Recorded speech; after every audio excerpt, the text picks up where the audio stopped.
రామ్జీ ప్రసాద్ గారితో నేను VTPS and కొత్తగూడెంలో పనిచేసాము. ఎస్పెషల్లీ కొత్తగూడెం మాత్రం మర్చిపోలేనిది.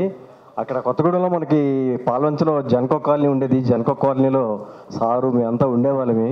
రోజు ఉదయాన్నే మేము షటిల్కి వెళ్ళి ఆడుకోవటం. ఈ స్టేజ్ ఉన్న వాళ్ళందరూ కూడా పాల్వంచ వచ్చేవాళ్ళమే, ఎక్సెప్ట్ రంగనాయకన్ గారు. మాకు పాల్వంచ అనేది ఒక పుట్టిల్లు లాంటిది మా అందరికీ కూడా. అది చాలా ఎంజాయ్ చేసాం పాల్వంచలో. ఇక రామ్జీ ప్రసాద్ గారు అయితే నాకు చాలా మంచి మనిషి, చాలా మితభాషి, ఎవరిని నొప్పించని మనిషి. సార్ అంటే అందరికీ ఇష్టమే, అందరూ లైక్ చేస్తారు రామ్జీ ప్రసాద్ గారిని. భగవంతుడు రామ్జీ ప్రసాద్ గారికి ఆయురారోగ్యాలు ఇవ్వాలని, ఐ విష్ ఫ్యామిలీ మెంబర్స్ కూడా అందరినీ జాగ్రత్తగా చూడాలని ఐ విష్ రామ్జీ ప్రసాద్ గారు happy retired and healthy life.